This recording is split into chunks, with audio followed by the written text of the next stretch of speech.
우리는 사울의 죽음 후 다윗이 왕이 되는 과정을 기록하고 있는 사무엘하를 계속해서 살펴보고 있습니다. 그 전에 사무엘상에서는 다윗이 사울로부터 쫓겨나서 광야에서 영적으로 연단받는 내용들이 주를 이루었었죠. 그러나 사무엘하에 와서 이 모든 고난을 끝내고 이제 왕이 되었지만 그럼에도 그 권력의 자리에서도 하나님께 요구하는 겸손과 순종의 연단이 있었습니다. 그것이 무엇이었습니까? 그가 권력을 얻고도 계속 받은 영적인 연단이 무엇이었습니까? 아무리 하나님을 향한 헌신의 마음과 노력이 크고 깊을지라도 그 주셨던 은혜에 대한 감사함으로 아무리 그 헌신을 크게 할지라도 자신의 방법을 내려놓고 자신의 생각을 맡길 수 있어야 하나님께서 기쁘시게 받으실 수 있다는 것입니다. 그러면 한 번은 언약궤를 모시려 했을 때, 다른 한 번은 성전을 지으려 했을 때, 다윗은 주권자로서 이 두 번의 실패를 통해 하나님께서 기쁘시게 받으신 헌신이란 때와 방법, 그리고 그 과정까지 하나님의 주권과 섭리에 맡기는 순종임을 깊이 배워야 했던 것입니다. 우리는 지난주까지 다윗이 왕으로서 겸손과 순종의 이런 연단까지 받음으로 하나님께 온전하게 신실해졌을 때 비로소 하나님께서 그에게 하신 모든 복의 약속을 이루어 주시는 것을 살펴보았었습니다. 그리고 이어진 오늘 본문은 이제 그가 또한 어떻게 사람을 향해서도 신실하였는지를 보여주고 있는 것입니다. 여러분, 제가 왕이 된 후에 다윗의 이 연단 과정을 이렇게 다시 한번 정리해 드린 이유가 이것입니다. 즉, 하나님을 향한 그의 신실함이 사람을 향한 신실함으로도 열매를 맺고 있다는 것이죠. 여러분, 이것이 하나님께서 기뻐하시는 신앙이요, 이것이 하나님께서 원하시는 신앙의 열매입니다. 하나님은요, 그분을 향한 신실함이 반드시 이웃 동료에게, 이웃 사람에게, 동료 사람을 향한 그 신실함으로 열매 맺기를 원하십니다. 왜 그렇겠습니까? 그것이 하나님께서 사람을 만드신 내용이고 또한 이유이기 때문입니다. 그러면 하나님께서 사람을 어떻게 만드셨습니까? 그분의 형상으로 만드셨죠. 그분의 형상이 무엇입니까?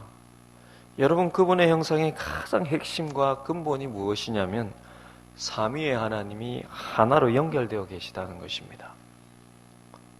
이건 하나님의 말하자면 존재 방식이에요. 그분의 속성에, 제가 볼 때 그분의 속성의 가장 핵심이고 근본입니다. 삼위가 일체로 계신 하나님. 그래서 하나님은 사랑이라고 말씀드리지 않았습니까? 하나님 홀로 계실 때도 그 삼위가 하나의 연합, 하나의 사랑으로 그렇게 영원히 존재해 계시는 분. 그래서 하나님은 사랑이신 것입니다. 그러니 이런 그분의 형상으로 인간을 만드셨다는 자체가 사람들이 서로 사랑하고 서로 헌신하며 서로 희생을 하도록 인간을 만드셨고, 그럴 때 하나님의 모습이 드러나고, 하나님의 모습이 드러나는 게 하나님의 영광이 드러나는 것이죠. 그렇게 창조를 설계하셨다는 것입니다. 그럼 하나님의 영광이란 하나님의 속성이 우리를 통해서 드러날 때 그게 하나님의 영광이에요. 우리가 하나님의 영광을 어떻게 드러냅니까? 우리가 하나님의 형상으로 만들어졌기 때문에요. 그럼 온 만물이 하나님의 그 영광을 드러낸다고 하지 않습니까? 왜입니까? 그 온 만물이 하나님 만드신 이도대로 그대로 이 자연이 흘러갈 때요, 그 자체가 하나님이 만드신 그 설계대로 돌아갈 때 그게 하나님의 영광을 드러내는데, 인간에게는 하나님의 형상으로 만드셨기 때문에 인간을 통해서는 하나님의 그 속성이 드러날 때에 그게 하나님께서 영광을 받으시는 것이라는 겁니다. 그래서 여러분, 타락한 인간을 하나님께서 구원하실 때 그 결과는 사람을 향한 인간성의 회복, 곧 하나님의 형상의 회복으로 반드시 나타나야 하는 것입니다. 이것이 요한 1서에서 말씀하시는 것이죠. 요한 1서 4장 20절에 어떤 유명한 말씀이 있습니까? 누구든지 하나님을 사랑하노라 하고 그 형제를 미워하면 이는 거짓말하는 자니. 왜 거짓말입니까? 보는 바 그 형제를 사랑하지 아니하는 자는 보지 못하는 바 하나님을 사랑할 수 없느니라. 하나님을 사랑한다고 하면서 그것이 보이는 형제에 대한 사랑으로 나타나지 않으면 하나님 보시기에 그것은 하나님을 사랑하는 게 아니라는 것입니다. 여러분, 다윗의 이야기로 돌아와서요, 다윗은 항상 하나님을 향한 신실함을 가질 때 그것이 반드시 사람을 향한 깊은 애정과 연민으로 이어지고 나타났습니다. 대표적으로 그가 사울을 피해 가드에, 블레셋 적지였던 가드에 갔다가 겨우 목숨을 건지고 광야로 도망왔을 때, 여러분, 그렇게 마음이 참 힘들고 가난하고 어려웠을 때, 그때 그에게 몰려온 힘없고 억울한 수많은 사람들을 그가 품지 않았습니까? 자기 몸 하나 고사하기도 힘든 순간이었지만요, 환난당한 자, 삶이 억울한 자, 눌린 자들, 그럼 다윗이 그에게 왔을 때 다 품지 않았습니까? 오늘 본문의 이야기에서도 그가 사람을 향해 가진 애정과 연민, 그리고 무엇보다 이를 바탕으로 사람에 대하여 했던 약속에 있어서도 그가 얼마나 신실하였는지를 보여주고 있다는 것입니다. 그 이야기가 무엇입니까? 그 내용은 파악하기가 그리 어렵지 않은 이야기입니다. 바로 오래전 요나단과의 약속을 기억하고 지키는 모습입니다. 그래서 다윗이 이제 왕이 되고 나서요, 사울 집안의 한 종이었던 시바라는 자를 불러서 사울 집에 남은 자가 없는지를 살펴보고 그에게서, 이 시바에게서 사울 집안에 무비보셋이라고 하는 사울의 손자이자 요나단의 한 아들이 살아있는데 그는 다리를 저는 자라는 얘기를 듣게 됩니다. 그럼 무비보셋이 다리를 절게 된 것은 이전에 블레셋과의 전투에서 사울과 요나단이 죽지 않습니까? 그 소식을 듣고 그 소식을 들은 무비보셋의 유모가, 그때 무비보셋은 5살이었다고 기록되어 있는데요, 그때 무비보셋의 유모가 사울과 요나단이 블레셋에 패하고 그리고 그 전쟁에서 죽은 소식을 듣고 나서 급히 5살 된 이 무비보셋을 안고 도망을 가다가 그를 떨어뜨리는 바람에 다리를 그때부터 저는 장인이 된 것입니다. 그 후에 이 무비보셋은 요단 동쪽에 마길이라는 사람의 집에 거주하게 되었는데, 이 마길은 길르앗 야베스의 사람으로 추정이 됩니다. 우리가 사무엘서를 이렇게 쭉 살펴보면서 길르앗 야베스 사람이 이 길르앗 야베스 주민들이 몇 번 나왔었죠. 사울과 깊은 인연이 있는 사람들인데요, 사울이 왕이 되었을 때 그들의 어려움을 사울이 해결해 주었고, 그 은혜로 인해서 길르앗 야베스 사람들은 사울이 죽어서 그 시체가 블레셋 진영에 매달려 있을 때에 용감하게 들어가서 그 시체를 가져와서 장사해 주었던 사람들이었습니다. 그러니 사울 왕가에 몰랐고 사울의 손자이자 요나단의 아들인 그는 그것만큼 몸을 피해 있기 좋은 곳이 없었을 것입니다. 그런데 다윗이 이제 그를 찾아 부른 것이에요.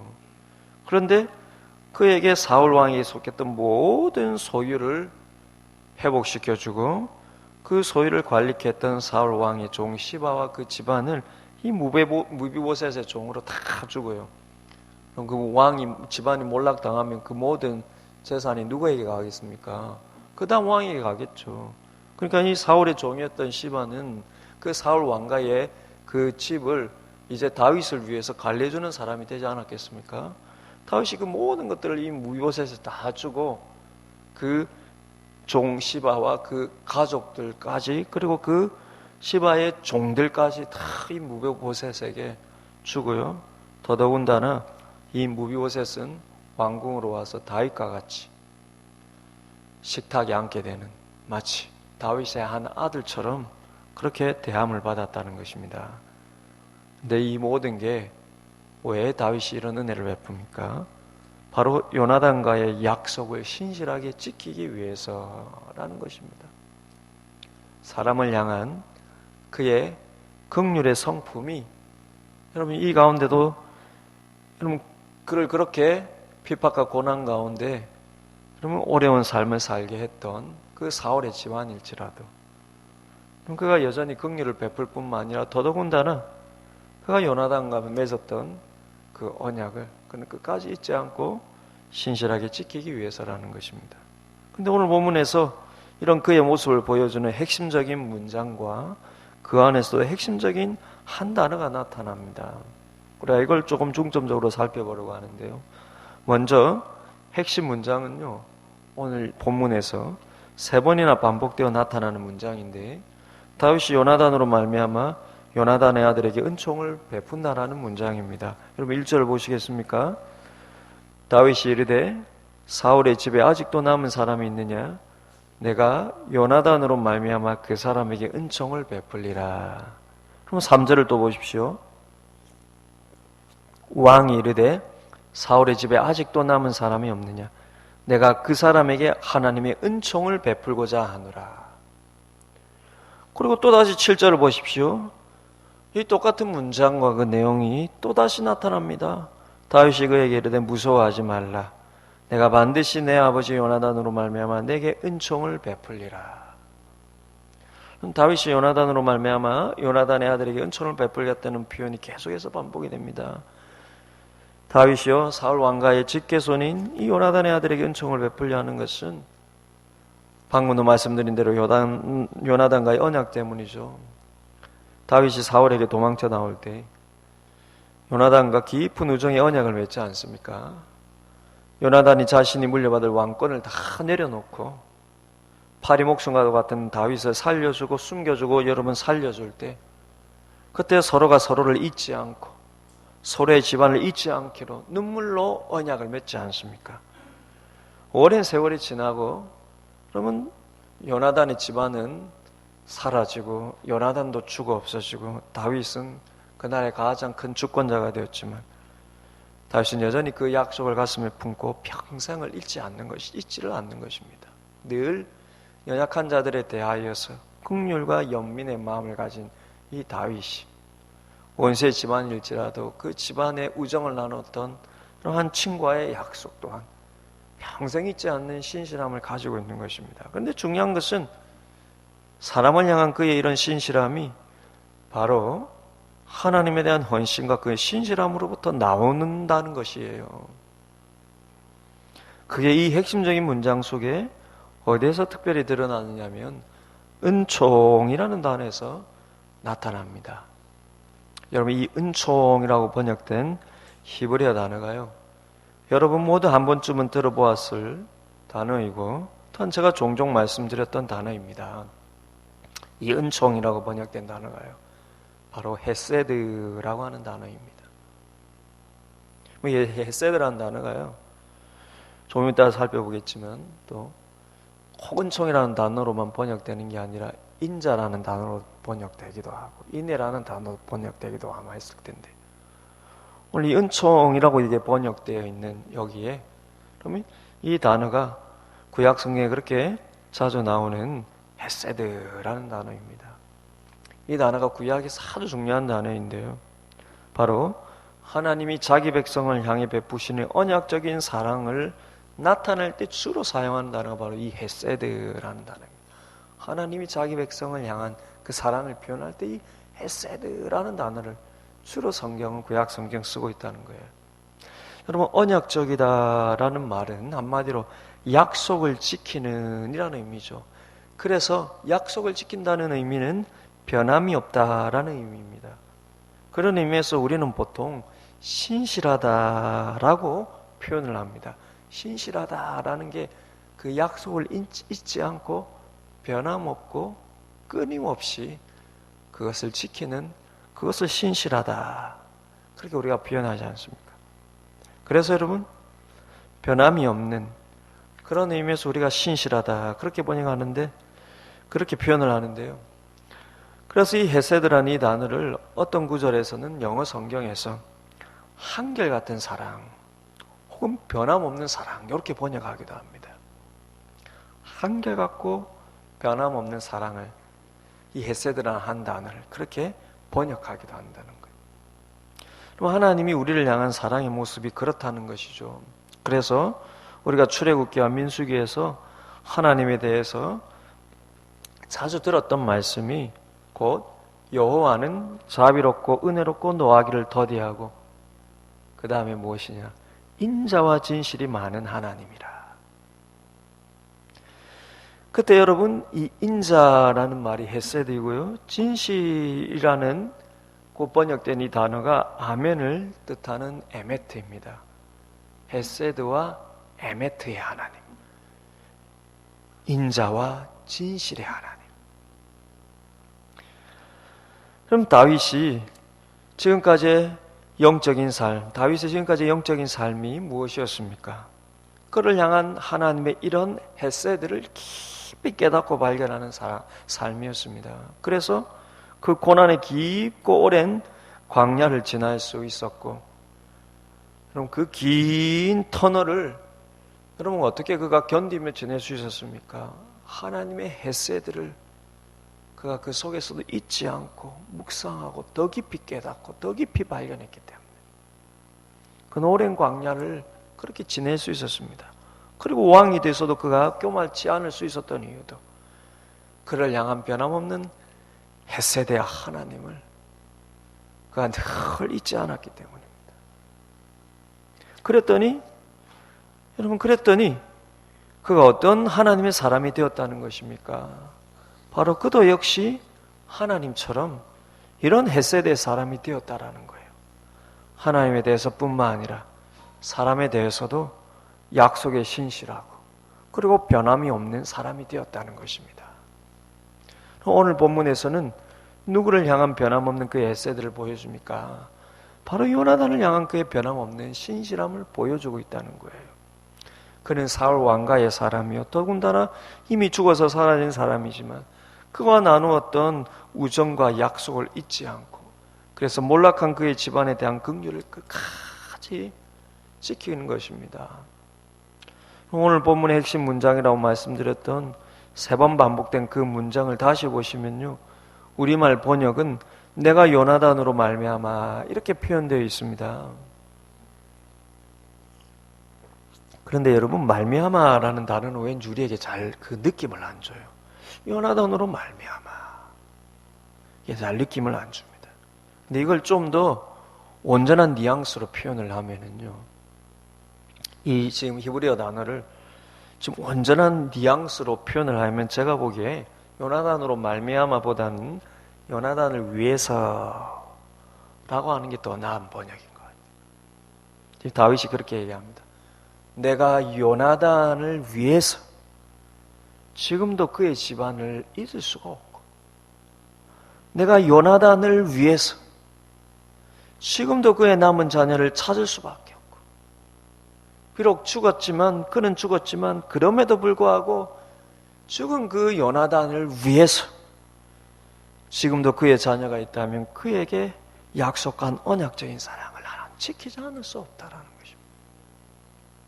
그런데 여러분, 요나단을 위한 그의 이런 노력, 이미 죽어서 없는 요나단을 위해서 그의 아들을 찾아 은혜를 베푸는 이런 그의 모습을 왜 성경에서 이렇게 한 장이나 할애해서 기록을 하고 있는 것입니까? 이게 바로 하나님께 신실한 자의 모습이라는 것입니다. 그게 하나님을 닮은 모습이라는 거예요. 하나님의 사랑을 받아서, 하나님의 빛을 받아서 그도 하나님처럼 사랑을 베풀고 빛을 베푸는 한 모습이라는 것입니다. 이게 하나님의 변함없는 사랑, 그분의 한결같은 사랑을 받은 자의 그 삶의 모습이라는 거예요. 그리고 이것이 하나님을 기쁘시게 하는 사람의 모습이고, 하나님께서 우리를 통해 영광 받으시고 싶어 하시는 하나의 모습이라는 것입니다. 그런데 이런 사람에 대한 신실한 사랑과 헌신은 어디에서, 그리고 어떻게 나올 수 있다는 얘기입니까? 바로 나를 향한 하나님의 신실한 사랑을 깊이 깨닫고 발견하는 데서부터 나온다는 것입니다. 그것이 여러분, 지금까지 쭉 살펴본 하나님에 대한 다윗의 신실함 끝에 오늘 본문에 이야기가 배치된 이유이지 않을까, 저는 그런 묵상을 해봅니다. 그럼 제가 살다 보니까 참 많이 느낀 것인데요, 사람이 어려울 때는 참 그렇게 자기의 필요를 따라 찾다가도 그 어려움이 사라지고 그 필요가 사라지고 자기가 원하는 것이 충족되고 자기가 원하는 것이 주어지면은 그렇게 잘 찾지를 않더라고요. 목사님 평생 잊지 않겠습니다. 그런 사람들이 잘 되고 나서 참 잘 있는 모습,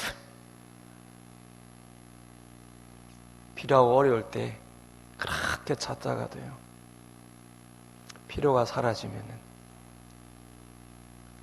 그럼 사람이 어려움은 누군가의 도움을 그렇게 받고 싶어 하는데, 사람이 성공이 주어지면은 그 성공은 잘 나눌 줄 모르는 게 사람의 습성인 것 같습니다. 어떻게 보면 저도 그런 모습이 없지 않을까 싶기는 합니다.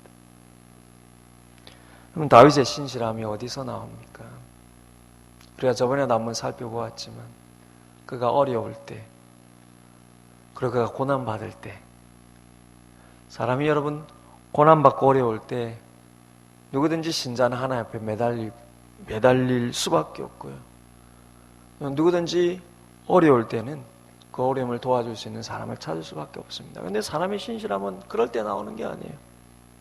그 어려움이 사라지고 자기가 원하는 것들이 다 주어졌을 때, 더 이상 내가 무언가에 대한 필요를, 결여가 없을 때, 뭔가 성공했을 때, 그럴 때도 하나님을 향해서 여전히 변함없으시 그분을 붙들 수 있는가, 우리가 아까 찬송에 불렀듯이. 그리고 사람을 향해서도 그가 했던 약속을 변함없이 마음에 품고 지킬 수 있는가. 그런데 이 두 가지가 연결되어 있다는 것입니다. 하나님이 내게 어떤 분이신지, 내가 어려울 때뿐만 아니라 하나님의 은혜 가운데 내가 뭔가 충족되었을 때도 하나님이 내게 어떤 하셨던 분이셨는지, 그 변함없는 하나님의 헤세드를 마음에 늘 품고 있는 사람은 하나님과 같은 그 하나님의 성품의 모습이 그 삶에서 드러날 수밖에 없는데, 그 드러남은 사람을 향한 것이라는 것입니다. 그리고 그것이 하나님의 영광을 드러내고 그리고 하나님을 기쁘시게 하는 모습이라는 거예요. 그러니 사랑하는 여러분, 여러분은 사람에 대해서 얼마나 신실합니까? 여러분은 사람과의 약속을 얼마나 소중히 지키고 계십니까? 그리고 여러분들이 잘 되었을 때, 여러분들이 성공했을 때, 여러분들이 원하는 것이 주어졌을 때, 그리고 힘들고 어려웠을 때 도움받았던 사람들에 대한 기억을, 그리고 그 약속을 얼마나 신실하게 지키고 있습니까? 사랑하는 여러분, 우리가 하나님 베푸신 은혜에 늘 붙들려 있어야겠습니다. 근데 하나님은 네가 나를 향해서 얼마나 신실한지를 항상 그분은 사람에 대한 신실함에서 찾으신다는 것을 잊지 마시고, 내가 하나님께만 잘 보이면 됐지, 절대 그렇지 않습니다. 내가 하나님께만 열심히 헌신하면 됐지, 하나님께만 열심히 약속을 지키면 됐지, 절대 그렇지 않습니다. 하나님은 여러분, 우리가 어떤 헌신을 하나 안 하나 하나님은 부족함이 없으신 분이십니다. 내 하나님은 하나님의 영광이 우리를 통하여서 그분의 모습이 사람 앞에서 드러날 때에 거기서 영광을 받으시는 것입니다. 뭔가 우리가 하나님이 부족한 듯이 뭔가 하나님을 향하여서 채워드려야 한다는 거기서가 아니라요, 부족함이 없는 그분이 그 부족함 없는 사랑을 우리가 받았을 때 그것으로 당연히 하나님 앞에 여러분 돌려드려야겠죠.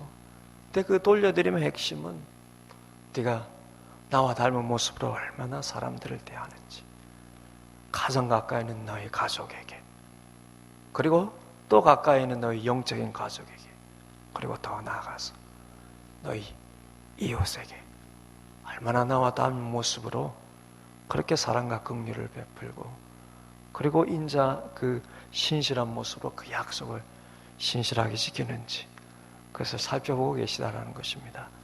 그러니 여러분, 우리가 다윗의 영성을 배울 때 그가 하나님을 향한 그의 변함없는 이런 신실함뿐만 아니라 그 결과로 반드시 그의 삶에 따라붙었던 사람을 향한 긍휼과 연민과 사랑, 그리고 사람을 향하여서 변함없이 그 약속에 신실한 그의 모습까지 배워서 우리도 이 다윗처럼 참으로 하나님을 닮은 사람, 그리고 그 중심이 참으로 하나님 보시기에 아름답고 하나님의 성품을 닮은 자라는 그런 칭찬을 하나님으로부터 받고 사람들로부터도 영적인 인정을 받는 여러분 모두의 삶이 되시기를 주님의 이름으로 축복을 드립니다.